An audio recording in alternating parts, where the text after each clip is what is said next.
자, 지난 시간에 우리가 살펴본 건 뭐냐? 초대와 중세의 연속성과 불연속성 살폈습니다. 자, 지난주에 뭘 살폈느냐? 자, 제가 또 정리를 합니다. 간단하게 정리합니다. 이게 초대교회입니다. 초대교회. 그 다음에 여기는 중세.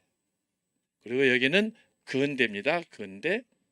자, 이 표시는 예수님의 승천 AD 30년 그때부터 500년이다 말씀했습니다. 500년.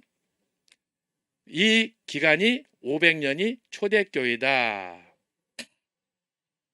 이 초대교회 500년을 제가 이미 지난 학기 초대교회에서 할 때 초대교회는 다시 세 토막으로 나눠진다 그랬습니다. 혹시 시간이 없기 때문에 이 초대교회가 어떻게 500년을 세 개로 나누어졌는가 하는 것들은 지난 학기에 강의한 걸 여러분이 참고하시면 좋겠습니다. 자, 초대교회가 500년, 중세교회가 몇 년이냐 하면은 1000년입니다. 1000년. 1000년입니다. 그리고 중세 이후 근대, 그리고 지금은 현대예요. 현대. 현대. 이렇게 진행이 되고 있는데 이것이 몇 년이냐 하면은 500년입니다. 500년. 이거 합치면은 몇 년이에요? 전체 초대교회부터 근현대 지금까지 이렇게 하게 되면은 이게 2000년이에요. 2000년. 우리는 지금 초대교회를 거쳐서 지금 중세로 가기 때문에 이 기독교 2000년 역사 속에 500년을 살폈고 중세 1000년을 우리가 살피는 거예요. 중세 1000년은 수많은 사건이 있어요. 초대교 500년만 해도 엄청난 사건들이 많이 있었어요. 그런데 중세 1000년 동안은 얼마나 많은 일들이 있겠어요. 그런데 이 중세 1000년을 가운데를 나누면 이것이 참 재밌습니다. 이렇게 해서 1000년이 되는 거예요. 1000년. 1000년. 1000년. 그리고 중세 1000년에서 지금까지 이렇게 또 나누면 이게 나누면 이게 또 1000년이에요. 그래서 토탈 1000년 1000년 해서 2000년 이렇게 한눈에 볼 수 있도록 여러분들이 잘 정리하시면 좋겠는데, 그런데 지난 시간에 우리가 살펴본 것처럼 자, 이 초대교회하고 중세교회하고 초대교회 500년, 중세 1000년인데 이 사이에 뭐가 있다고 우리가 지난번 살폈습니까? 자, 연속성. 초대교회 전통이 중세까지 꾸준히 이어지는 연속성. 이걸 얘기하는 거예요. 그 다음에 초대교회는 있었는데 중세교회 이후에는 나타나지 않는 거 있어요. 불연속성이에요. 자, 이걸 우리가 쫙 살펴보는 거예요. 그래서 지난주 우리가 살펴본 것입니다. 연속성, 불연속성 그랬습니다. 자, 연속성은 우리가 지난번에 살펴봤죠? 자, 이걸 몇 가지로 정리할 수 있어요. 1번, 2번, 3번. 연속성, 소위 말해서 성경과 사도성, 이것이 계속됐어요.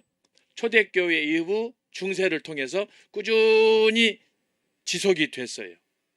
성경과 사도성이에요.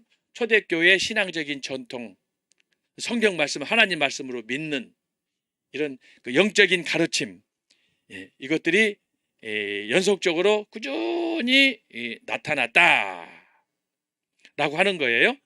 그리고 또 다른 것은 무엇입니까? 이 성경과 사도성과 동시에 두 번째 나타나는 것은 다양한 제도가 나타났어요. 예를 들면 목사, 장로, 집사 뭐 이런 제도들이 초대교회 때부터 꾸준히 나타났어요. 그리고 또 지난주에는 말씀 안 드렸지만 세 번째 나타난 중에 하나가 뭐냐면 313년 콘스탄티누스 황제가 기독교를 공인하면서부터 나타난 것이 뭐냐? 교회 건축 제도예요. 소위 교회 건축. 이것이 초대교회는 그렇게 뭐 화려하게 크게 웅장하지 않았지만 중세에 가면서부터는 우리가 대표적으로 로마 가톨릭 교회를 성당 바티칸을 보듯이 어마어마한 성당들이 이렇게 확장적으로 그리고 이제 근현대에 가게 되면 이것이 좀 더 세계적으로, 그리고 우리나라 같은 경우도 이제 명동 성당, 충현교회, 영락교회 이런 식으로 이것이 확장되는 것을 볼 수가 있습니다. 자, 그렇게 해서 이 연속성, 하나님의 말씀에 기초한, 또 말씀에 기초한 여러 가지 제도들, 그 중에는 표면적으로 나타났던 이런 교회 건축 양식들, 이런 것들이 초대교회에서 초대교회 사도로부터 시작되는 것들이 꾸준히 진행되는 것을 볼 수가 있습니다. 여기에서 나타나는 것 중에 하나가 뭐냐 하면은 구원이에요. 구원. 그리고 예수 그리스도. 구원과 예수 그리스도는 뗄래야 뗄 수 없는 이 교각이 뭐예요? 믿음이라는 거예요. 믿음. 자, 그런데 이제 두 번째로 연속성과 불연속성. 초대교회는 있었는데 그리고 초대교회는 없었는데 중세 생겨난 거. 여기 잘 보세요. 불연속성. 초대교회는 있었는데 중세 동안에 없어진 거. 초대교회는 없었는데 중세에 새롭게 형성된 거. 이것이 바로 불연속성이에요. 자, 불연속성 가운데 나타나는 몇 가지 특징들이 또 있습니다. 첫 번째가 뭐냐? 제가 여러분 강조했지만, 자, 여기서 보세요. 성경, 제도, 건축을 말씀했는데 재밌는 것은 초대교회에서 성경이 하나님의 말씀 정경으로 강조가 됐는데 중세 때는 뭐 하느냐 하면은, 자, 중세 때는 뭐예요? 성경 플러스 뭐라고 그랬어요? 제가 지난번에 뭐라고 그랬어요? 성경 다음에 그 다음에 전승 말씀했어요. 전승을 다른 말로 하면은 유전. 예? 자, 이것들이 초대교회는 오직 말씀이었어요. 그런데 중세로 가면서 성경만으로는 안 된다. 부족하다. 그래서 성경은 다른 책과 동일하다. 성경만이 아니고 성경은 다른 책과 같은 책 중에 하나다. 이렇게 보는 거예요. 이것이 이제 우리가 이제 근대 현대로 가게 되면 더 심화되는 거예요. 나중에 이제 이것이 이 과정을 거쳐서, 자, 그렇게 해서 불연속성이란 성경의 플러스 전승, 초대교회는 없던 전승이 중세로 가면서 이것이 붙었어요. 여기서 강조되는 것이 뭐냐 하면은 이 전승, 유전이 강조되다 보니까 뭐가 강조됐어요? 소위 두 번째 제도, 성찬식. 선창식에 뭐가 들어갔느냐? 칠성례가 들어갔어요. 초대교회에서는 예수님께서 직접 제정하신 두 가지밖에 안 들어갔어요. 세례와 성찬이에요. 그런데 중세 때에는 이 성찬식, 세례와 성찬으로는 안 된다. 여기에다가 다른 5가지를 첨부시켰어요. 그 대표적인 한 2가지, 3가지가 뭐예요? 대표적인 게 고해성사예요. 고해성사. 고해성사란 뭐냐? 우리가 아침에 눈을 뜨고 하루 종일 사회생활을 합니다. 24시간 동안. 그러나 그 삶 속에서 우리가 아침에 하나님과 더불어서 약속을 합니다. 주여, 오늘 또 말씀 따라 순종하며 살겠습니다. 당신이 신부가 되겠습니다. 그런데 하루의 삶을 살고 저녁에 잠자리에 들었을 때 하루를 돌아보니 너무너무 부족함이 많아요. 오늘 또 가야 되지 않을 것을 가고 해서는 안 될 것을 하고 불순종한 이런 잘못된 기억들이, 죄악들이 생각이 난다는 거죠. 그것들을 초대교회에서는 하나님이 보좌를 향해서 직접 내가 머문 자리에서 손자리에서 손을 들고 기도하는 거예요. 구약이나 신약이나. 그런데 고해성사란 뭐냐? 그것으로는 안 된다. 어떻게 해야 되느냐? 신부를 찾아가. 신부. 소위 주교예요. 주교. 우리 같으면 신부 주교. 주교는 오늘날 소위 목사예요. 목사. 천부교에서 신부님, 주교님 그러잖아요. 그것은 우리 개신교에서는 목사인데, 찾아가가지고 천주교는 개인 기도실이 많이 있어요. 그래서 그 기도실에 들어가서 무릎을 꿇고 신부에게 지난 일주일 동안, 어제 하루 동안에 지은 모든 죄를 고백하는 거예요. 그 대신에 여기에서 요청하는 건 뭐예요? 철대 개인 비리 보안을 유지하는 거예요. 왜? 하나님께 기도하는 건데 그것을 다른 사람한테 까발리면 되겠어요? 요즘에 일어난 여러 가지 범죄 사실을 보면은 자기들끼리 처음에 어떤 그 일을 계획했을 때 얼마나 다짐하고 작당을 하고 자기들끼리 의리를 지킨다고 했겠습니까? 그러나 요즘에 뭐 당 대표 이씨 상황을 보게 되면은 5명이나 죽고 여기저기서 계속해서 사실 고백함으로 인해서 소위 배신의 역사가 나오게 되고 그 배신이 진실인지 거짓인지는 모르겠지만 이런 거예요. 그런데 바로 이런 전적으로 당사자와 신부와의 주고받았던 모든 내용들이 극비리에 지켜져서 하나님 앞에 중보 기도를 드려야 되는데 그것을 누설했다 그러면은 신부는 자격이 없는 거지. 사기꾼이 신부지. 목사도 마찬가지예요. 예를 들어서 오늘날 어떤 성도들이 찾아와서 이제 목사님에게 상담을 할 때가 있잖아요. 그럴 때 어떻게 합니까? 이건 목사님만 아세요. 그리고 기도해 주세요. 그러는데 목사가 여기저기 가가지고 KBS 가가지고 MBC 가가지고 마치 요즘에 JMS 지금 난리 아닙니까? 응? JMS가 누군지 아시는지 모르시는지 모르겠는데 지금 JMS 정명석이라는 사람의 영어 이니셜을 따가지고 만든 종파인데 지금 천안에 있는데 몇 주 전에 저희 친구가 거기 취재차 갔다 왔는데 가서 보더니 어마어마하더라는 게 아니에요. 까무러쳐서 죽는 줄 알았다는 거예요. 그곳에 있던 사람이 지금 그 오른팔 핵심 비서를 했던 사람이 지금 얼마 전에 감옥에 갔잖아요. 정명석이도 감옥에 가고 이 고발 사건이 막 지금 터져 나오면서 JMS 저희 한국 기독교 선교 무슨 회 이런 단체인데 난리가 났어요. 지금 비밀 보장이 안 되는 거예요. 사람 믿으면 안 되지. 그런데 그걸 목사를 믿고 대표를 믿고 했는데 그 밑에 있는 사람이 반란을 일으켰어. 그 오늘 아침에 나온 유튜브를 보면요, 창피해. 예쁜 20대 아가씨를 완전히 나처럼 벗겨놓고 그것을 실리콘으로 해가지고 모양을 떠가지고 막 이런 저런 얘기 막 나오는데 진짜 기절 조풍할 이야기들이 막 나오더라고. 그래서 여러분 고해성사에서 중요한 건 뭐냐? 신부와 주교에게 고해성사 그 교회 성당에 밀실에서 주고받은 대화는 하나님께 하는 거기 때문에 자기만 알고 비밀을 지켜줘야 되는 거예요.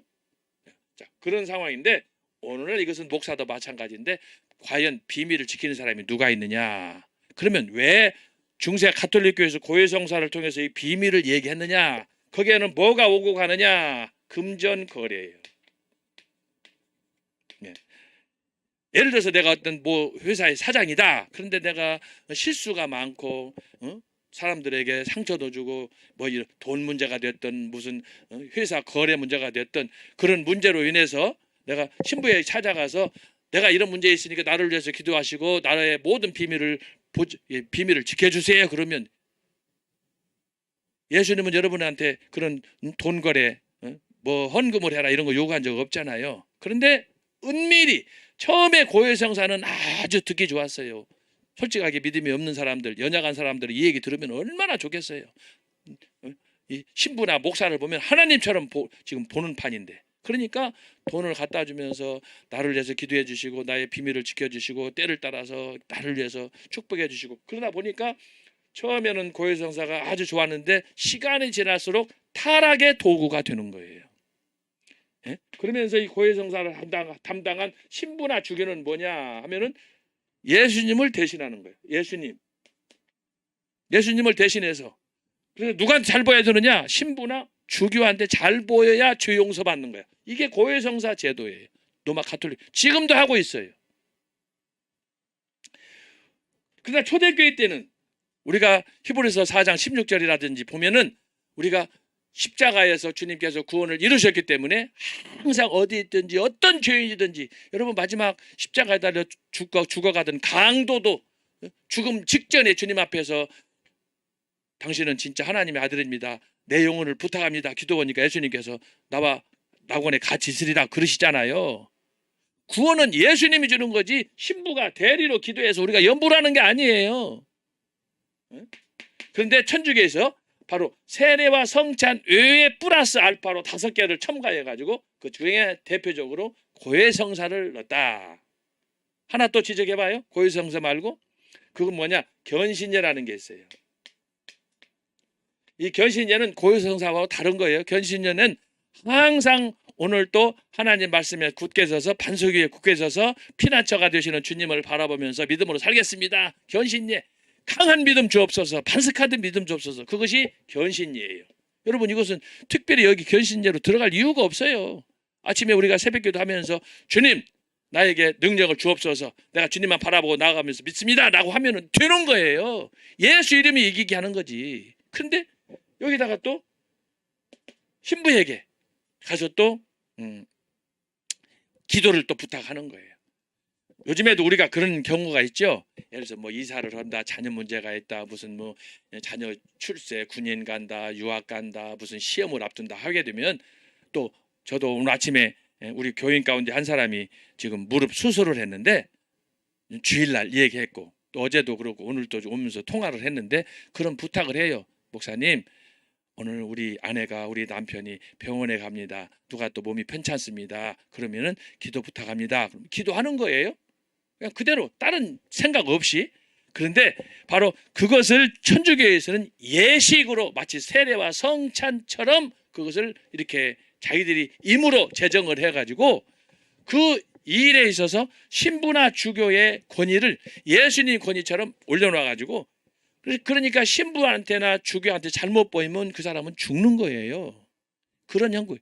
요새도 마찬가지. 우리 개신교 안에서도 이런 현상이 나타납니다. 목사님은 축복과 저주권이 있다는 거야. 그러니까 목사님한테 잘 보여준다는 거지. 이건 아주 잘못된 미신적인 신앙이에요. 여러분 각성하시기 바랍니다. 우리가 직분상으로 목사, 장로, 집사이지 하나님 앞에서는 다 똑같은 죄인이에요. 그걸 여러분들 기억하시고 어쨌든 가톨릭교에서는 고해성사, 견신예. 여기다가 또 하나 재밌는 건 뭐냐 그러면 소위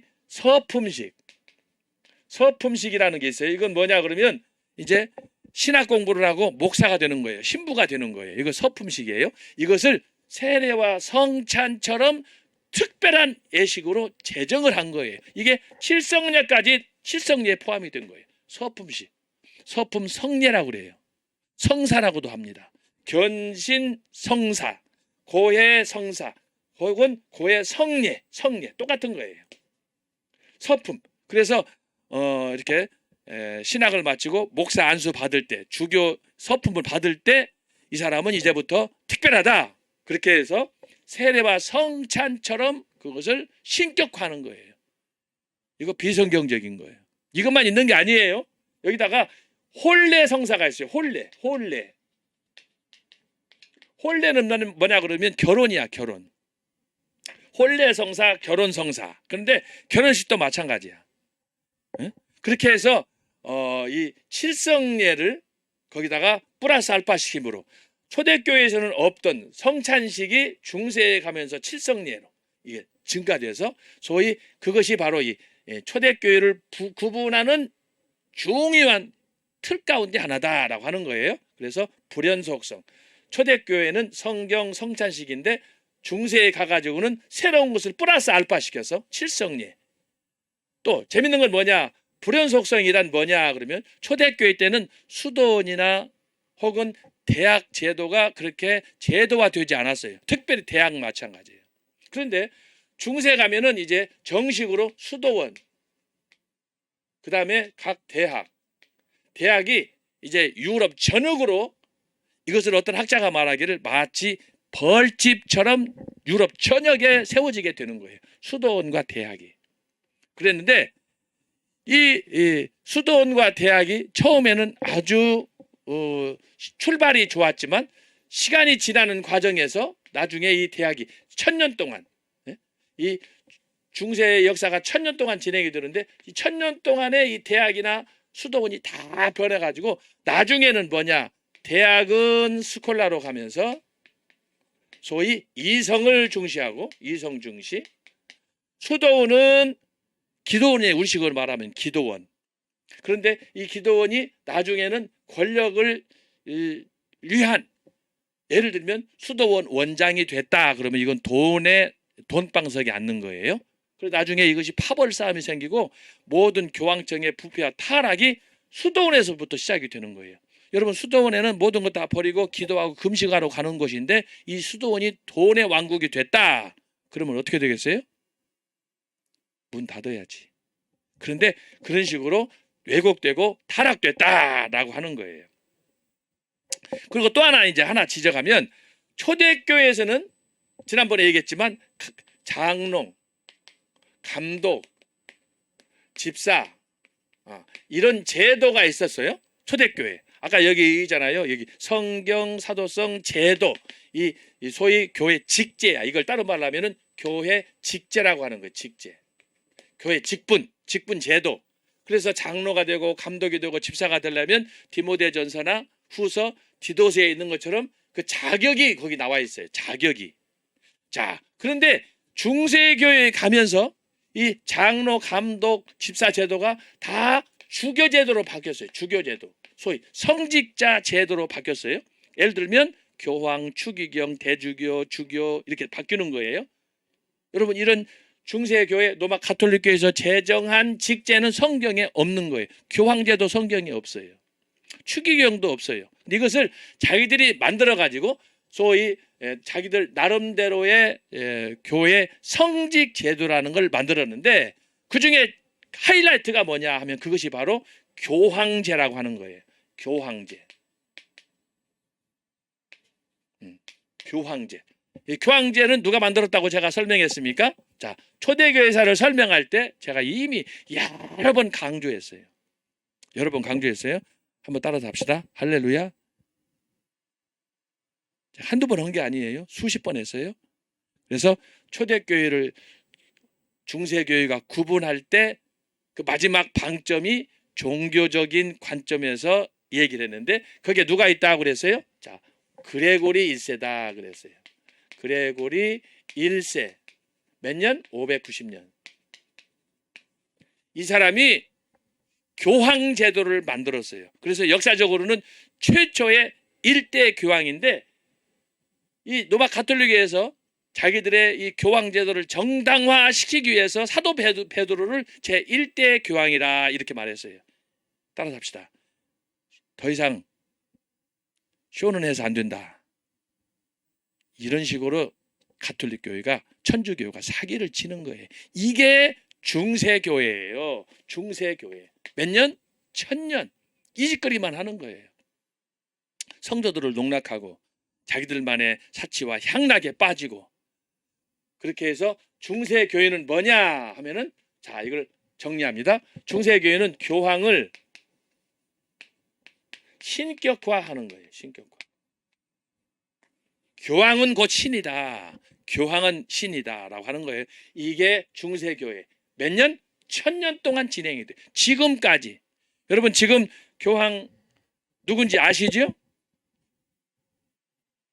지금 현재 로마 가톨릭 교회 교황. 자, 프란체스코 1세예요. 이 프란체스코는 굉장히 근검 전략하고 경건을 힘쓴 사람이에요. 그런데 이 사람이 2013년경에 프란체스코 1세로 자기가 교황이 올랐어요. 몇 대냐 하면 제가 찾아봤더니 266대예요. 266대. 그런데 이 프란체스코 1세가 260대 교황에 올랐는데, 이 사람이 왜 자기의 교황 직함을 프란체스코 1세라고 했느냐 하면, 역사적으로 우리가 나중에 볼 거예요. 중세가 절정기가 있어요. 절정기. 절정기는 언제냐 그러면 10에서 13세기. 이 기간 동안이 중세의 절정기예요. 소위 중흥기라고 할 수 있는데, 이때 소위 등장해 가지고 가톨릭 교회가 너무 이렇게 교황권이 신격화되고 너무 명예를 추구하고 그러면서도 세속화되니까, 이거 교황청 우리 로마 가톨릭 교회를 개혁해야 된다라고 하면서 등장한 사람이 두 사람이 특별히 있어요. 프란체스코. 또 한 사람은 도미니쿠스. 이 두 사람이 있어요. 프란체스코하고 도미니쿠스는 옷 색깔이 달라요. 프란체스코는 보통 보면은 블랙칼라, 검정 이렇게 그 두루마리 형태로 된 걸 입고, 보통 이제 도미니쿠스는 회색으로 된 거, 마치 중들이 자주 입잖아요. 회색으로 된 걸 입는데, 그 복장의 차이는 뭐 그렇게 중요한 게 하지 않고 자기들이 좀 뭔가 다르다라는 차별 때문에 그렇게 하는 것인데, 프란체스코하고 도미니쿠스가 있었는데 이 두 단체는 이 중세 10세기 13세기 중흥기에 특별히 십자군 운동을 일으키면서 성지 탈환을 위한 십자군 전쟁 제8차에 걸쳐서 일어나는데, 그것을 주도적으로 행사한 사람들이 바로 이 프란체스코 도미니쿠스, 특별히 도미니쿠스 쪽에서는 마치 의병을 모으는 것처럼 십자군 그 회원들을 모아가지고 이스라엘의 이슬람에 의해서 탈환이 됐어요. 뺏겼어요.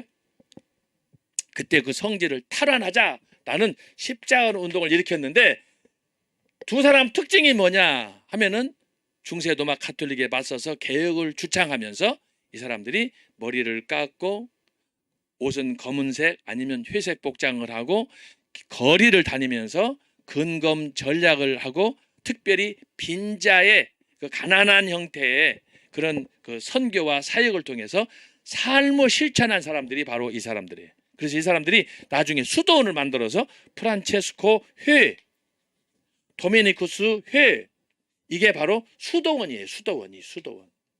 근데 이 수도원이 절정기로 갈 때, 아까 제가 말씀하잖아요. 중세 천년에 가장 중흥기라고 했는데, 이 중흥기의 수도원과 대학이 전 유럽으로 또 전 그 산 뭐 이런 지역으로 흩어져 있는데, 그것을 주도한 사람들이 바로 프란체스코 도미니쿠스. 그래서 당시 대학에서도 대부분 이 수도사들이 들어가 가지고 교수하고 신학생들을 양성하고 또 일반 학문을 가르치는 그런 교육의 산실이 됐다라고 하는 거예요. 그런데 바로 지금 현재 266대 로마 가톨릭 교회의 교황은 프란체스코 1세인데, 이 사람이 중세 때 프란체스코 노래 생각나시죠? 평화의 노래, 주여 나를 평화의 도구로 써 주소서. 이 사람은 원래 아버지로부터 아버지가 부자고 돈을 엄청나게 많은 유산을 받았는데, 그 유산을 가난한 자, 거리의 거린과 같은 빈자들을 위해서 그걸 다 팔아가지고 자신이 거지가 된 것처럼 그렇게 해서 이렇게 선교 사역을 하고 거리에서 복음을 전파한 그런 사람이에요. 그러니까 청빈의 대부라고 할 수 있어요.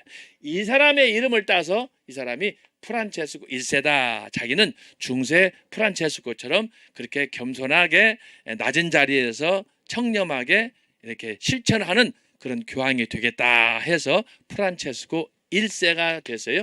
현재 266대입니다. 자, 그래서 중요한 건 뭐냐? 교황 제도를, 자, 초대교회는 없었다. 그런데 중세 교회에 가서 비로소 이 교황 제도가 시작이 되면서, 교황은 뭐다? 곧 신격화, 하나님이다. 여기서 여러분, 신격화, 교황은 곧 신격화에서 하나님이다라고 하는 건 뭐냐? 이거 중요한 거예요. 교황이 말하는 것은 하나님의 말씀과 똑같다 이거예요. 신격화, 교황을 신격화해서, 그러니까 교황이 하는 모든 것들은 다 하나님이 하시는 것처럼 동일하다. 그러니까 교황을 하나님처럼 섬겨야 되겠어요? 안 섬겨야 되겠어요? 예스, 노예예요. 예스 하면은 상급을 받지만, 만약에 노했다 그러면 교황의 말을 받지 않고 명령에 순종하지 않고 노했다 그러면 어떻게 되겠어요? 그래서 중세 때 마녀 사냥이라는 것이 등장해가지고 수많은 사람들을 막 죽이는 거예요. 그 대표적인 사례가 바로 십자군 운동이에요. 종교를 빙자한, 교황을 신격화한 그 최고의 절정에 이르렀을 때, 그래서 전쟁을 주도해가지고, 근데 결과는 어떻게 됐어요? 십자군 운동은 실패했어요. 그러면 그때 약 200년 동안 진행이 됐는데, 200년 동안에 죽은 사람이 유럽에서 어린 아이부터 포함해가지고 수많은 사람이 죽었는데, 그러면 그거에 대해서 교황이 책임을 져야 할 거 아니에요? 그런데 역사적으로 보면 그 중에 참여했던, 십자군 운동을 주도하고 십자군 운동이 800년 동안 200년 동안 진행되는 과정에서 어느 교황도 참여한 사람이 없어요. 내가 볼 때 요즘에 이재명하고 똑같지 않을까. 문씨랑 똑같을 것 같아. 회개하는 법이 없어요. 뉘우치는 법이 없어요. 거짓말을 참이라고 막 우겨대고. 이런 난장판이 교황청. 근데 그러는 무슨 신격하고 하나님이라 하면 되겠습니까? 이게 중세 교회다 이 말이에요. 몇 년? 초대교회는 500년. 중세교회는 1000년. 그러니 교회가 어떻게 되겠어요? 교회가 꼴이 아니지. 그러니까 교회가 어떻게 되겠어요? 사람들에게 조롱의 대상이 되는 거예요. 거기다가 중세교회 1000년이 마무리되어 갈 그때, 1000년이 끝나갈 이때가 1500년 아니에요? 이때 어떻게 되느냐? 로마 교황이나 중세 교회는 사람들에게 존경의 대상이 아니라 다 조롱의 대상이었어요. 왜 조롱의 대상이에요? 교황이 맨날 이런 사기나 치고 거짓말이 나오고 전쟁이 나오고 하다 보니까 지금도 일부 지역에서는 우리도 마찬가지예요. 우리가 한국이 뭐 G2에 간다, G10이다 해서 좀 확실히 경제적으로 부강한 건 사실이지만 아직도 저 변두리의 시골이나 이런 데 가면은 먹을 것 없어서 굶주리고 어려운 사람들 우리 이웃들이 얼마나 많습니까? 뭐 우리나라만 그랬습니까? 외국도 마찬가지예요. 뭐 영국, 유럽, 뭐 프랑스 지금 영국은 지금 심각한 위기 상황에 직면했어요. 지금 브렉시트 탈퇴하는 바람에 지금 아주 6년 됐는데 지금 영국이 한때는 대영 제국 세계를 제패했는데 지금 이 경제 때문에 지금 나라가 흔들리고 있어요. 심각한 상황이에요. 근데 거기도 마찬가지예요. 제가 영국에 있었지만은 런던이라든지 에딘버러라든지 도심가에 변두리 가면은 심지어 도심에도 마찬가지야. 우리 서울역은 어떻습니까? 서울역에 가면은 노숙자들이 한둘이에요? 서울역? 뭐 용산역? 똑같은 거예요.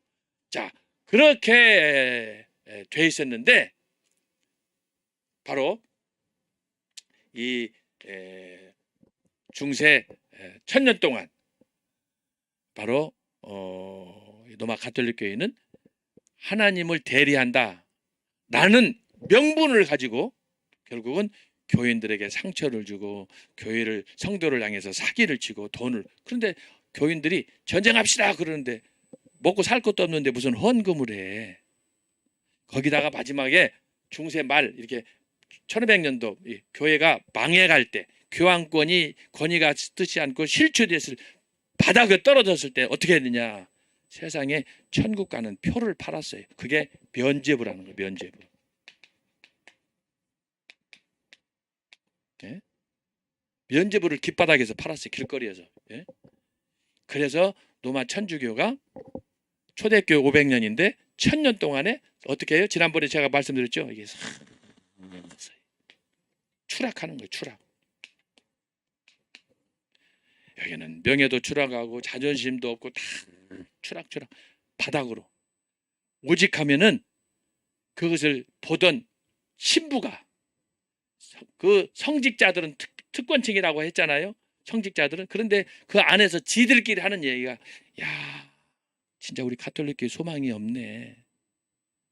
이러면 우리 가톨릭교회 망하겠네. 이제는 끝났네.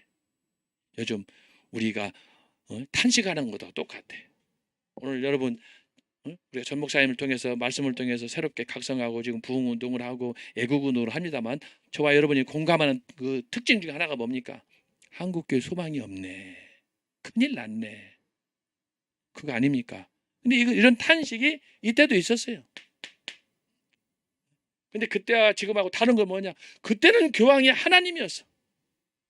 그 정도로 한 가운데 바로 이제 성 베드로 성당 건축 사건이 터지게 되고 성 베드로 성당을 지어야 되는데 헌금이 들어와야지 돈이 있어야 할 거 아니에요. 근데 헌금이 어디가 있어? 지금 재정난이 어려운데. 그래서 천국 가는 표 면죄부를 팔았다. 그런데도 이게 그 당시에 지금부터 500년 전에 얼마나 잘 먹고 잘 살았겠습니까? 제가 오죽하면 지금 서울역 용산 이런 데 노숙자들 얘기를 합니까? 그때는 더 어려웠지. 그때는 선진국이니 뭐 후진국이 어디가 있어요. 다 어려울 때인데 맨 전쟁만 하고 십자군 운동으로 200년 동안 해가지고 상처밖에 없고 자식들 다 죽고 코로나 그때 당시에 콜레라 걸려가지고 또 다 죽고 그런 난장판 속에. 그런데 자 이런 상황 속에서 초대교회에 없던 제도를 중세에 교황제가 이게 등장하면서 특별히 로마 가톨릭 교회는 급속도로 몰락하게 됐다라는 것을 우리가 기억하면은 좋겠습니다. 자, 이와 관련해서 우리가 살펴볼 것들이 이제 있지만 이것을 뭐 계속 이렇게 할 수는 없고 이것을 빨리 정리하고 이제 오늘은 중세교에서 역사교관 중세에 대한 역사 해석을 우리가 살펴보려고 하는데, 자, 한 가지만 더 하고 우리가 넘어가도록 하겠습니다. 자, 중세가 이렇게 초대에서 중세로 넘어가는데 여기에서 우리가 주목해 볼 것이 뭐냐 하면은 소위 이슬람의 등장이에요. 이슬람.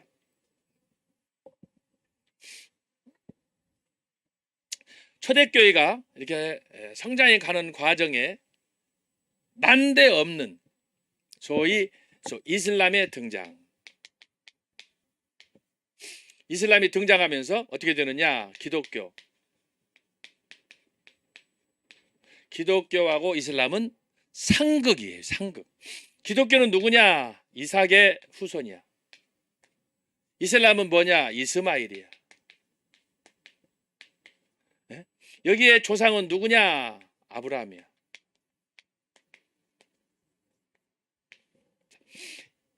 자, 이것이 이제 횟수는 622년이에요. 자, 이렇게 해서 622년.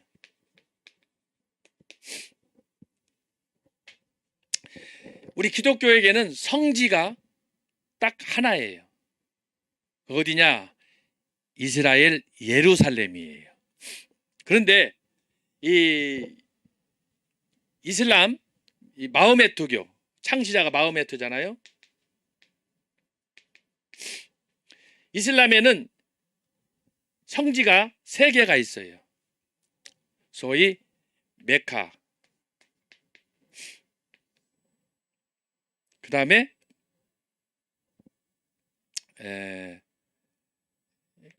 예루살렘,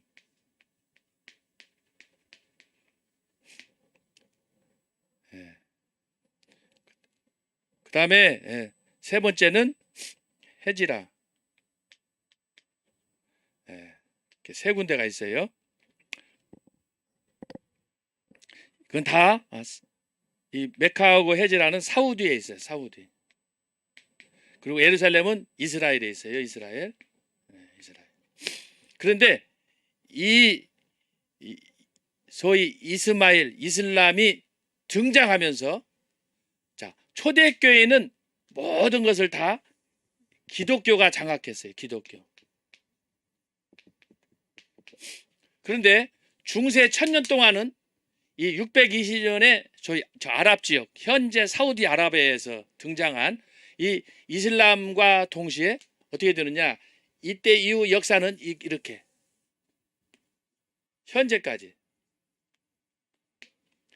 자, 기독교하고 이슬람이 대립하는 종교 전쟁을 방불케 하는 그 역사가, 자, 중동에 있는 이슬람과 이스라엘, 이 이삭과 이스마일의 후손들을 통해서 지금까지 계속됐다라고 하는 거예요. 그 시작이 어디냐? 바로 중세다라고 하는 거예요. 중세. 그래서 이제 이걸 가지고 어떤 선교학자나 종교학자들은 그렇게 이야기를 합니다. 그러면 왜 초대교회 500년 동안에 기독교가 이렇게 왕성하게 로마 제국을 국교로 삼게 하고 또 이렇게 이 12제자들의 순교와 더불어 전 세계로 나아가서 복음화하고 하는 일이 크게 기여를 했는데, 왜 갑자기 620년에 마호메트가 등장해가지고 기독교하고 대립하면서 소위 원수가 된 채로 이렇게 소위 양강구도로 세계 역사를 지배했느냐라고 하는 것을 대부분의 선교학자들이나 또 다른 그 일반 학자들도 이야기하기를, 그것은 초대교회의 기독교가 타락했기 때문에 그렇다, 이제 그렇게 지적을 합니다. 근데 그건 뭐 일부 맞는 얘기도 있고 또 일부는 결국 하나님께서 전체적인 역사로 봤을 때 당신의 계획 속에서 뭐 석가모니도 그렇고 또 공자도 그렇고 맹자도 또 그렇지만 결국은 이슬람 마호메트를 통한 소위 기독교인들의 정화,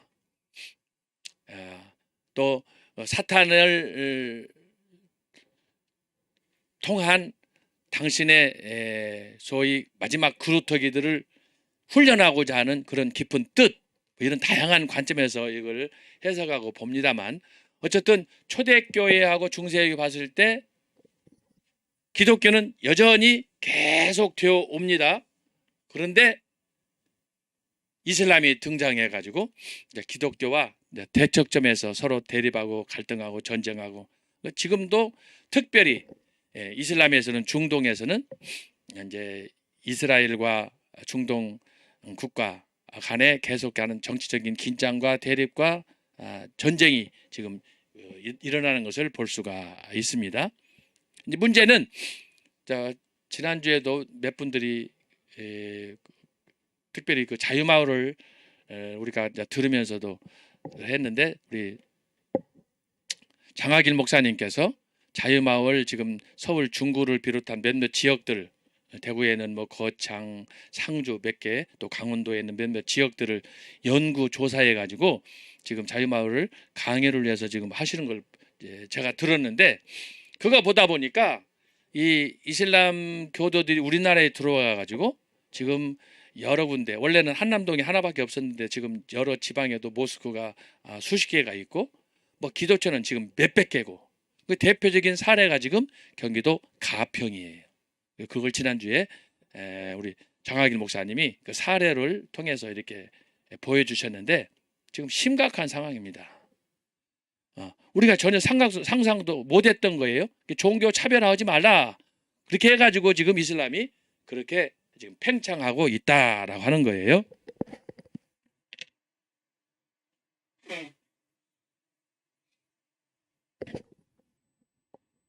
그래서 여기서 우리가 살펴볼 수 있는 것은 뭐냐 그러면, 바로 초대와 중세의 큰 차이점, 분기점은, 초대교회는 기독교가 일당 종교였는데 중세에 오면서 이슬람하고 양분되면서 갈등과 대립의 시기로 간다. 그것은 지금까지 계속되고 있다.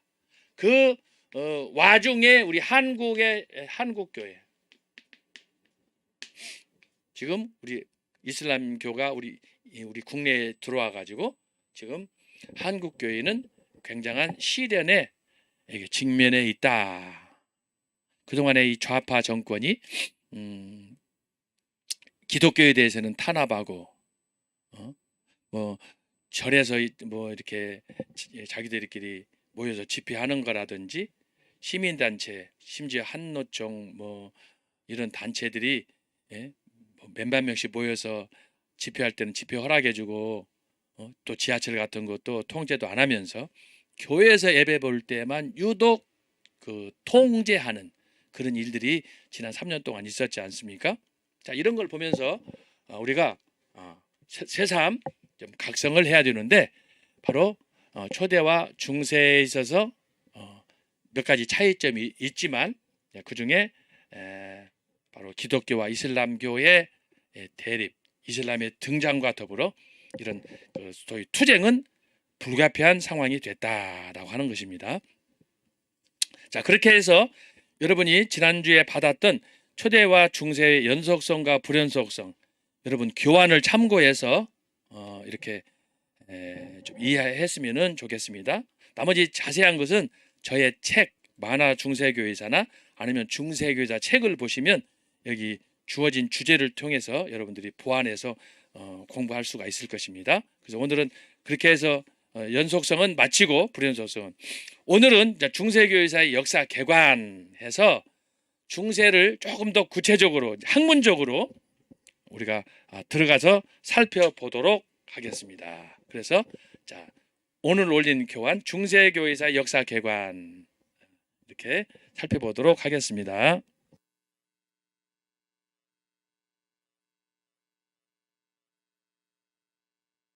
보시면 중세교사 역사개관, 중세 역사 해석의 제2론과 시대 구분 이렇게 했습니다. 자, 여기 앞에 서론을 천천히 읽으면 지금까지 우리가 살펴봤던 내용들을 잘 정리할 수 있어요. 제가 압축해가지고 여기다가 정리를 했습니다. 자, 같이 읽습니다. 역사가 보여주는 교훈은 이 땅에 영원한 제국은 없다입니다. 이는 역사적으로 고대 애굽과 바벨론, 아시리아와 페르시아, 헬라와 로마가 잘 보여주고 있습니다. 특별히 그처럼 웅장하고 화려했던 로마 제국의 정치, 경제적 영화와 문화적 통일성은 무참히 깨어졌습니다. 여러분 여기에 지금 네 줄, 고대 애굽과 바벨론, 아시리아, 페르시아, 헬라, 로마 이렇게 쭉 제국들의 역사가 나오지 않아요? 자, 이것을 이해하려면 여러분들이 어디를 봐야 되느냐 그러면 전 목사님이 강의하시는 다니엘서 2장 느부갓네살의 신상, 느부갓네살이 꿈을 꾸었잖아요. 그 꿈꾼 신상에 나타난 금, 은, 동, 철, 흙, 이것을 여러분들이 이해를 하시면 도움이 많이 될 것입니다. 거기에 보면은 고대 애굽은 빠졌지만 바벨론, 아시리아, 페르시아, 헬라, 로마 이 다섯 제국이 다니엘서 2장 전 목사님이 강의하시는 느부갓네살 왕의 신상에 압축되어 있어요. 제가 전 목사님이 다니엘서 2장 강의하는 걸 보고 그 신상 또 4개의 짐승 그것을 해석하는 걸 보고 우리 이충근 박사님도 아주 놀라셨잖아요. 그랬는데 그걸 보면은 야, 전 목사님의 영적 역사적 해석은 통찰력이 대단하다 하는 걸 느끼는 거예요. 그래서 여러분이 다니엘서 2장을 보면서 그것을 볼 수 있어야 돼요. 그 안에 압축된 느부갓네살 왕은 단적으로 뭐예요? 바벨론, 당시 바벨론 제국의 왕이었어요. 그렇게 해서 시작된 것이 바로 금, 은, 동, 철, 바벨론, 아시리아, 페르시아, 헬라, 로마로 이어지는 거예요. 그래서 여러분이 참고해서 이걸 보시라고 제가 정리를 한 거고 그 마지막이 어디냐? 로마라고 하는 거예요. 로마는 우리가 지금까지 초대교회 때 살펴봤죠? 로마는 모든 길은 로마로, 로마는 영원하리라 그랬는데 오늘 다니엘서 2장에 보면 그 로마가 어떻게 패망하는지 이것이 기록되어 있다. 이게 놀라운 거예요. 자, 이것은 뭘 얘기하느냐? 하나님의 말씀은 역사적으로 사실이다, 진실이다 라고 하는 거예요. 그러므로 하나님의 약속 말씀은 완전하다라는 것을 강조하는 거예요. 그걸 여러분이 보셔야 돼. 그래서 다니엘서 2장을 통한 역사의 완성도, 역사의 흐름도 이것을 보면서 저와 여러분은 하나님 말씀에 대한 신뢰, 어느 정도 신뢰를 해야 됩니까? 100% 신뢰. 그래서 전 목사님이 강의하시는 다니엘서 2장에 나타난 이 그 하나님의 영적 비밀, 역사의 비밀 코드를 여러분들이 아셔야 됩니다. 그러니까 듣고 또 듣고 그렇게 하게 되면 이 마지막 역사는 이제 전 목사님이 강의하셨지만 71회로 종결이 되는 거예요. 종결. 그래서 제가 지금은 다니엘서 강의 시간도 아니고 하기 때문에 제가 이걸 역사적으로 짧게 언급하면서 제가 전 목사님 얘기했습니다. 그래서 전 목사님이 강의하시는 다니엘서 2장 그리고 70일에 이걸 이해하시면 이것을 조금 더 재미있게 여러분들이 볼 수 있을 것입니다. 5번째 줄입니다. 네 번째 줄. 하지만 로마의 패망 이후 유럽의 역사는 새로운 지평을 열었습니다. 로마의 패망, 로마가 언제 망했다고 그랬습니까? 제가 제시하는 거 초대교회와 중세교회 구분하는 그 분기점 첫 번째가 뭐였어요? 로마의 패망. 정치적으로 서로마, 로마는 영원하리라. 그 로마가 망했다는 데서 제가 출발점을 삼았다. 그래서 초대교회 500년의 기초는 서로마의 멸망이다. 제가 말씀을 드렸습니다. 그동안 세계를 지배해왔던 그리스와 로마 중심의 역사는 이제 지중해를 넘어 유럽 대륙으로 이동하며 새로운 중세 민족 게르만족이라는 새로운 역사의 주역을 낳게 되었습니다. 그래서 초대교회 때는 주로 그리스 로마인데 이제 중세 천년호를 가면서 중세 때는 뭐냐? 그리스는 쪼그라들었어요.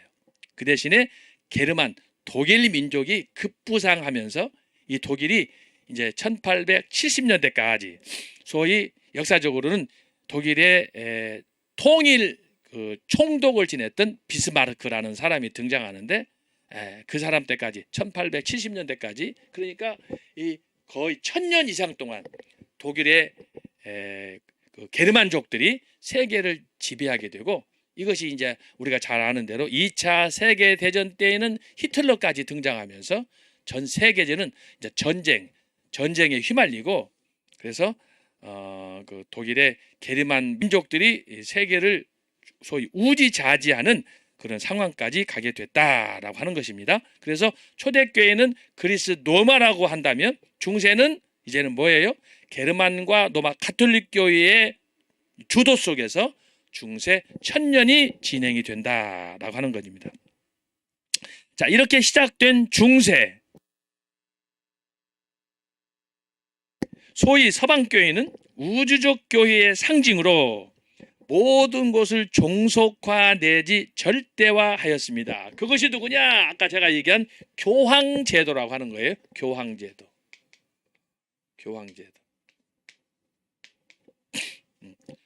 자, 그래서 중세는 다른 여러 특징들이 있지만 가장 주목해서 봐야 될 것이 뭐냐? 그레고리 1세가 590년에 교황제도를 만들었다고 그러잖아요. 그것이 지금까지 계속된다고 했잖아요. 그런데 이 교황제도가 등장하면서 중세 교회는 크게 권력 구도가 교황이냐 황제냐. 이 황제라는 건 뭐예요?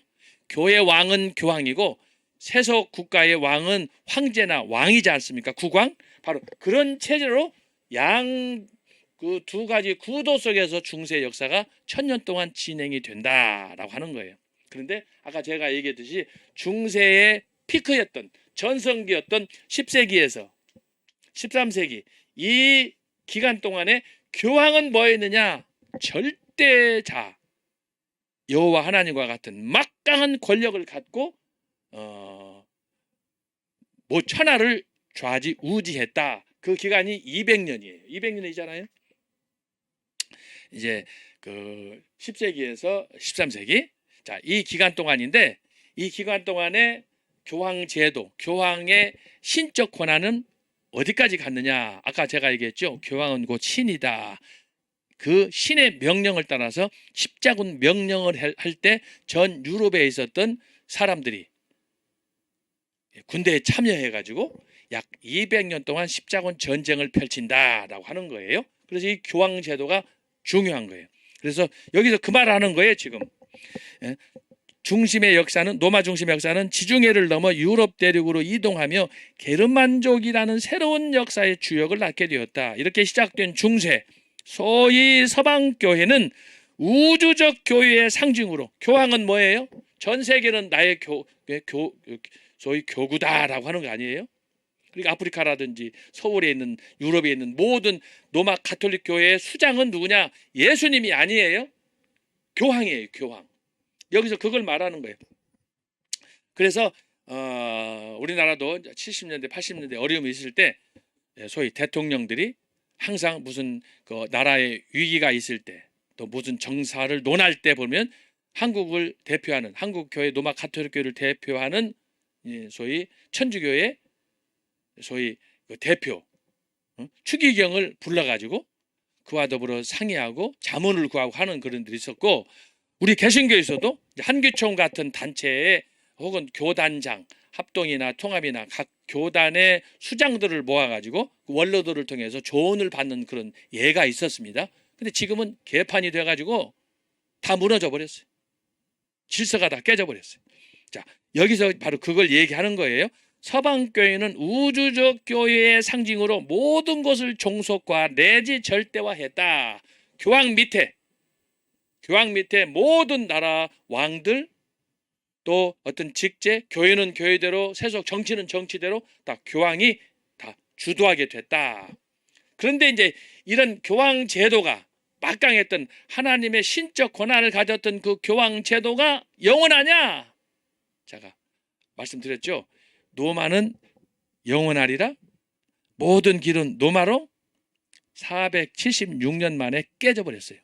그런데 노마 교황, 나는 하나님이다.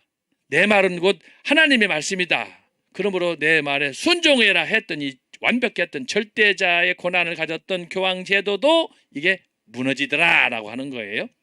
이것을 우리가 이제 다음 시간에 우리가 한번 살펴볼 거예요. 어떻게 해서 이 교황의 오만방자한 그 권한이 무참히 추락하게 됐는가? 추락하면서 교황이 3명이 됐어요. 여러분, 이거 이해가 돼요? 나는 하나님이다라고 했는데 로마 가톨릭 교회가 갈라져 가지고 교황이 셋이 되니까 3명이 어떻게 하겠어요?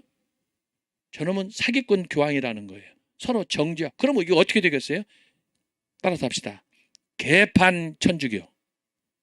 천주교가 개판이 되는 거예요. 교황이 셋이다 보니까 서로 정죄해. 지가 진짜 교황이라는 거지. 저놈은 사꾸라는 짝퉁이라는 거지. 이런 난리가 펼쳐진 거예요. 마치 요즘 우리 한국 교회하고 똑같아. 막 교단이 갈라지고 너 나 막 하고 심지어 보수 좌파하고 막 부활절 때도 쓸데없이 말이야 막 광화문에 어린애들 불러가지고 북치고 장구치고 예배 드리는데 방해하고 이런 난리가 어디가 있어요. 이런 찌라시들. 어쨌든 중요한 건 뭐냐?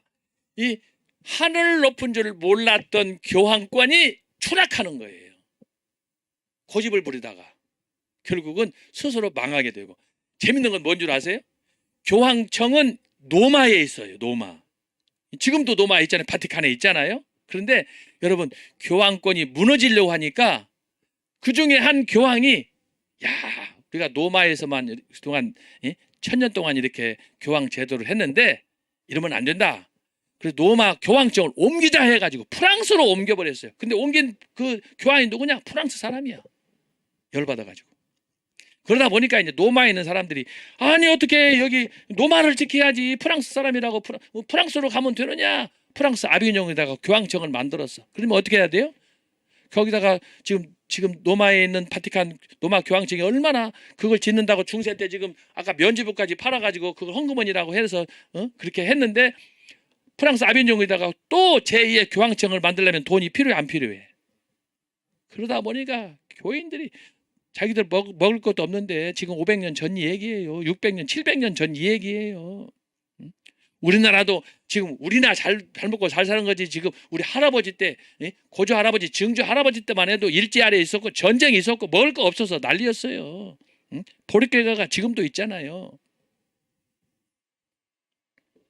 그런데 교황청이 갈라져 가지고 노마도 있고 프랑스 아비뇽에다가 또 교황청을 만들어야 되니까 그걸 새롭게 해야 되니까 돈이 얼마나 필요해. 그러니까 문제는 뭐예요? 교인들을 쥐어 짜는 거예요. 헌금하라는 거야. 개판이 되는 거지. 그러다 보니까 한쪽에서는 야 아무리 봐도 교황청은 노마에 있어야지 무슨 또 프랑스 아비뇽이냐. 거기서 대체적으로 한 70년 동안 이제 그 교황청이 프랑스의 아비뇽에 있게 된 거예요. 그래서 여러분 교황청의 70년 유배야. 여기서 나온 이 얘기예요.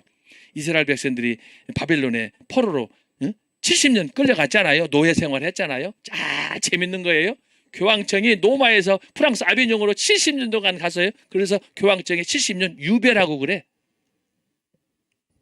이게 중세 때 생겨난 거예요. 이 교황권은 영원히 하나님이 주신 특별한 권세이기 때문에 그랬는데 그 교황이 추락해가지고 사람들한테 지탄을 받고 스스로 갈라져가지고 네가 진짜냐 내가 진짜냐 서로 싸우게 되고 세계로 갈라져가지고 이런 추태를 부렸다 이 말이죠. 그래서 여기서 그걸 얘기하는 거예요. 지금 나중에 우리가 다 배울 겁니다. 여기는 지금 중세 역사적인 개관 전체적인 걸 다루기 때문에 지금 압축해서 하는 거예요. 그래서 서방교회는 우주적 교회의 상징으로 모든 것을 종속화내지 절대화하였다. 교황의 말 안 들으면 그 사람은 그래서 이단이 되고 여기에 절대 대상자가 누구였어요? 자, 중세 1000년이 끝나고 나서 근현대로 이어진다고 그랬어요. 근현대가 몇 년? 500년. 근데 이 500년의 첫 번째 시작이 뭐냐?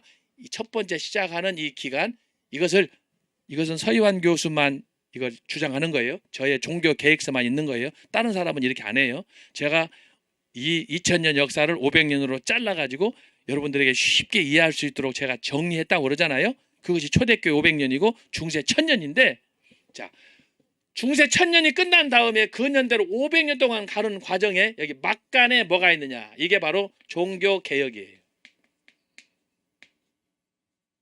종교개혁이 있어요. 그 첫 번째 주자가 누구냐? 마틴 루터야. 루터. 여러분 100번, 1000번, 10,000번은 들으셨죠? 루터, 마틴 루터. 근데 루터가 바로 이 교황에 대해서 당신의 오만, 교만, 위선, 이것을 지적하면서 종교개혁을 일으킨 거예요. 자, 이 종교개혁 마틴 루터. 그래서 마틴 루터가 유명한 거예요. 초대 중세를 거쳐서 근현대로 가는 이 중간 시기에 종교개혁을 일으켰는데 몇 년 동안 진행이 됐느냐? 50년 동안. 다른 사람들은, 다른 일반 역사나 다른 그 종교개혁사 연구한 사람들은 50년으로 보지 않아요. 언제까지 보느냐? 약 한 100년으로 봐요. 100년. 이 100년은 뭐냐? 그러면 소위 유럽에서 30년 전쟁이 일어나요. 그런데 그 30년 전쟁이 1618년부터 1648년까지 일어나는데 대체로 그때까지를 잘라요. 그런데 제가 볼 때는 그때는 이미 종교개혁 시대하고는 다른 시대예요.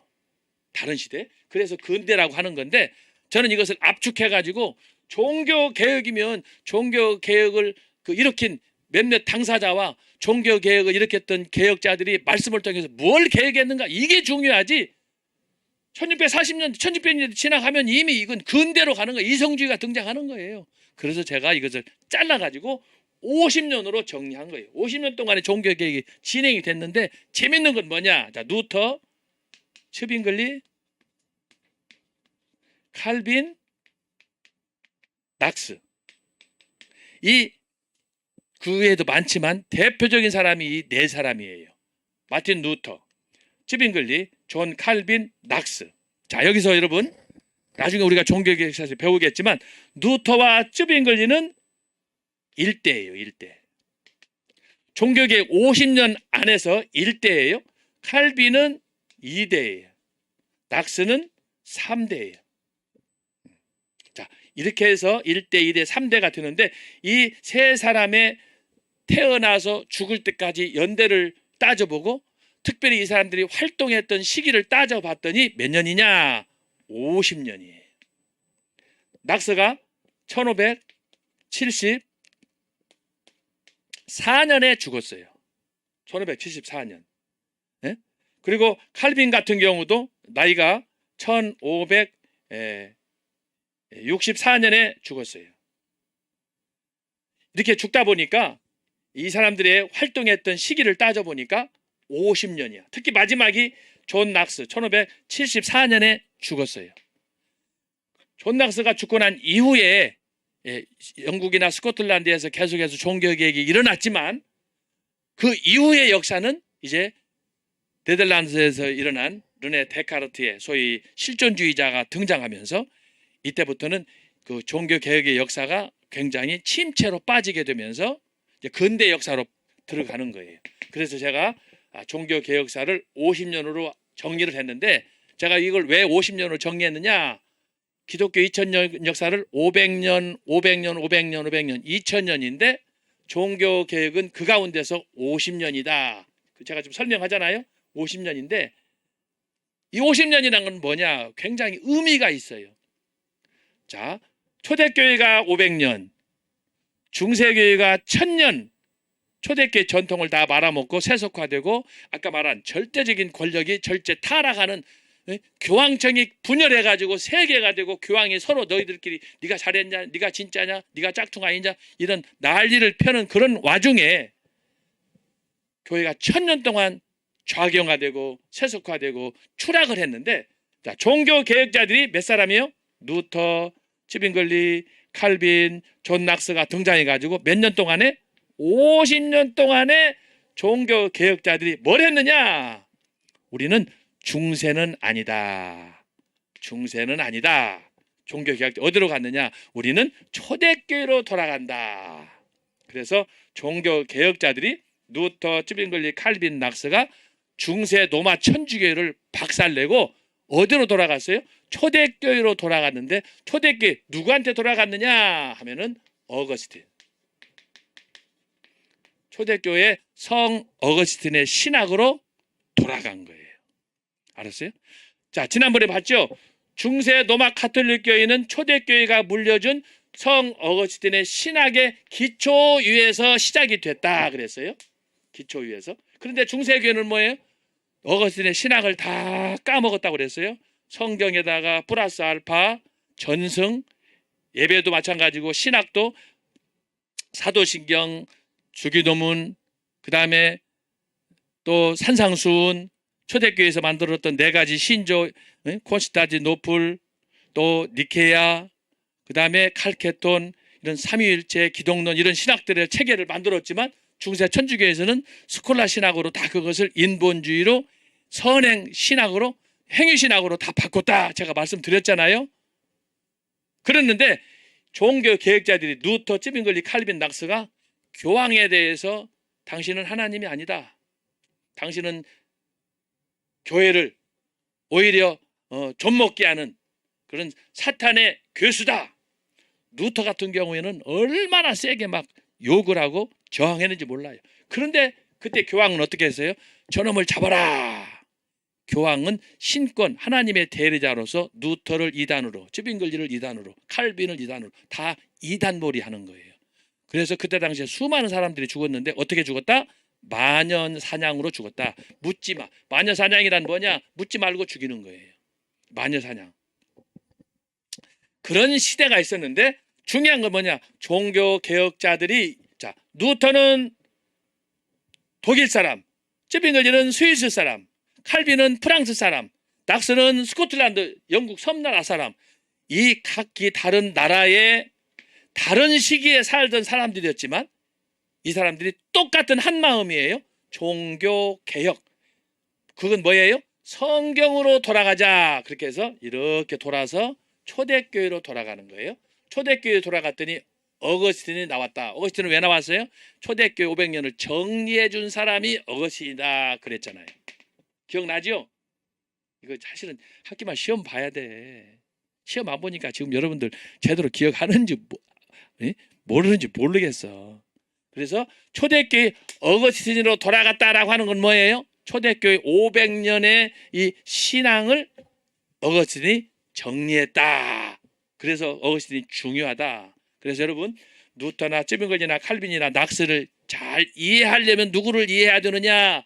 성 어거스틴을 이해해야 되는 거예요. 그러면 성 어거스틴은 어디로 가느냐? 바울. 사도 바울한테 가는 거예요. 그래서 여러분 이걸 계보로 정리하면 자, 사도 바울에서 어거스틴, 어거스틴에서 어디로 간다? 중세 천년은 이름만 빙자, 이름만 어거스틴의 전통을 따른다라고 거짓말하고 빙자한 거고 이걸 어디로 가느냐? 어거스틴이 바로 종교 개혁자 루터, 쯔빙글리, 칼빈, 낙스한테 그대로 계승이 되었다. 그러면 저와 여러분이 오늘 전 목사님을 통해서 이렇게 성경운동하고 성령운동하고 그러는데 우리는 어디를 따르느냐? 바로 종교 개혁자들. 이 사람들이 가르치는 거예요. 이 사람들이 가르치는 게 뭐냐? 4가지, 5가지야. 우리가 이것도 나중에 볼 거예요. 첫 번째가 뭐냐? 오직 성경이야. 오직 성경. 예? 여러분 한국에 지금 신학교가 굉장히 많아요. 정식으로 교육부에서 예를 들어서 이렇게 대학원대학교라는 것은 대학을 졸업한 사람이 가는 대학원이에요. 그래서 대학원대학교예요.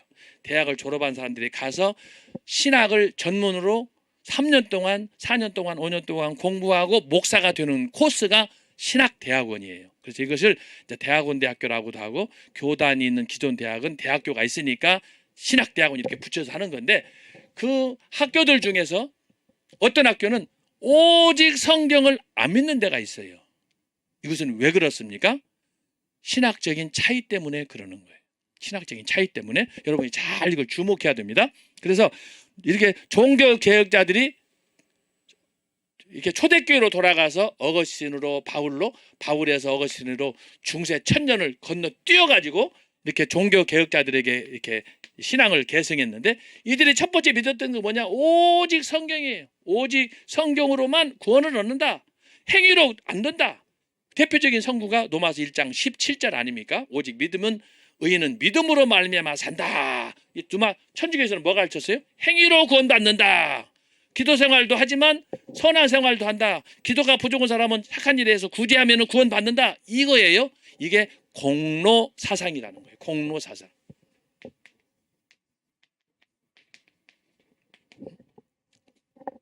그래서 이것이 어디서 나왔느냐?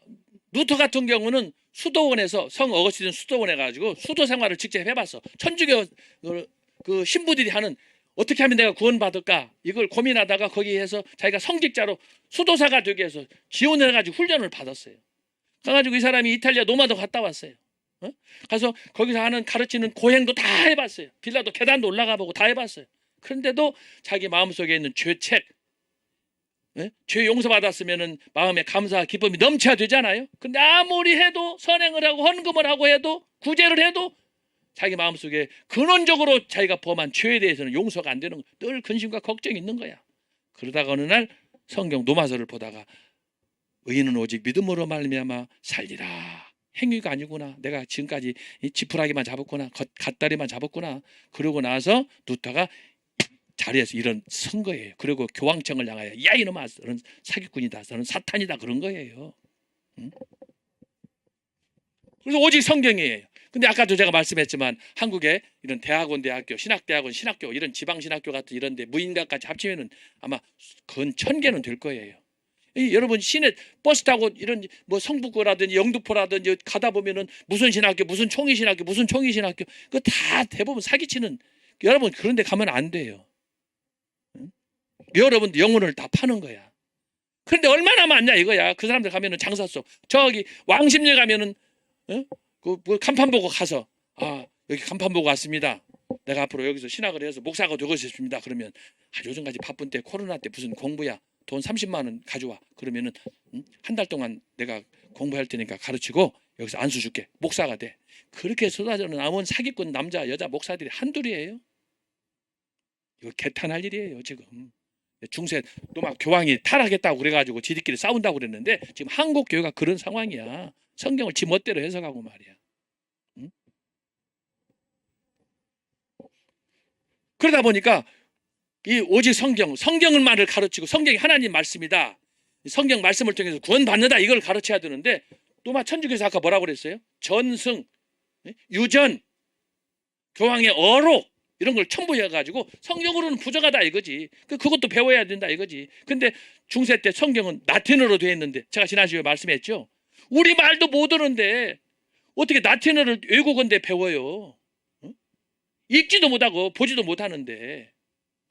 그런 난리가 바로 이때 일어났다.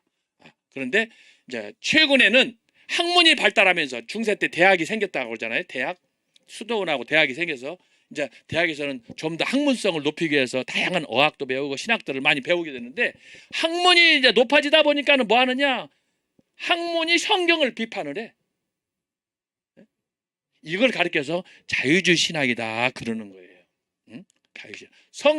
성경으로 믿으려고 해야 되는데 믿으려고 안 하고 그걸 분석해 가지고 이해하려고 하는 거예요. 여러분, 믿음과 이해는 하늘과 땅 차이야. 할렐루야.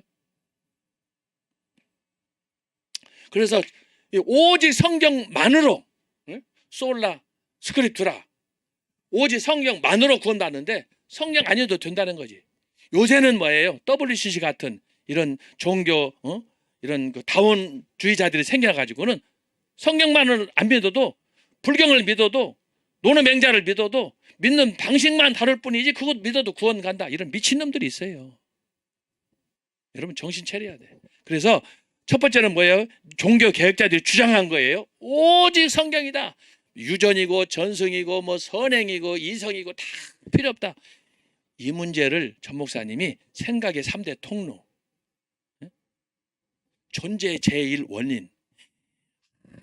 내가 그 강의를 들으면서 내가 미쳐버린 거 아니에요. 네? 평소에 인물이 공부 취미도 없고 말이야. 공부도 안 하고 맨날 기도만 하고 산으로 돌아다녔다는 분이신데 그걸 교수들이 박사 논문 쓴 사람들도 그거 설명하려면 설교 시간에 그 짧은 시간에 30분에 1시간에 그걸 해석해서 해야 되는데 어떻게 그렇게 쉽게 그냥 노고서로 해서 다 2000년 동안의 역사를 다 뒤집어 버리고. 그러니까 감탄하는.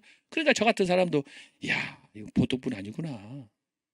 저기는 뭔가 비밀이 있구나. 그래서 내가 말씀표 보고 내가 논문까지 써주고 내가 거기에 지금 같이 동행하면서 사역 돕는 거 아니겠어요.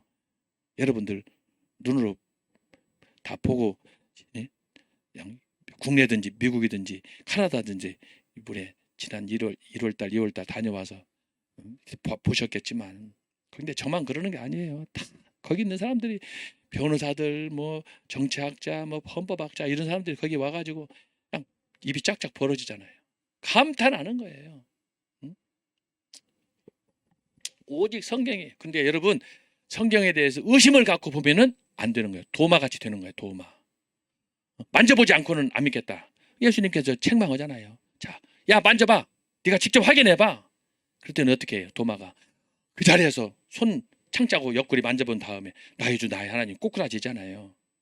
여러분 우리가 하나님 말씀에 대해서 예수님에 대해서 의심 없이 받아들이고 믿는 거.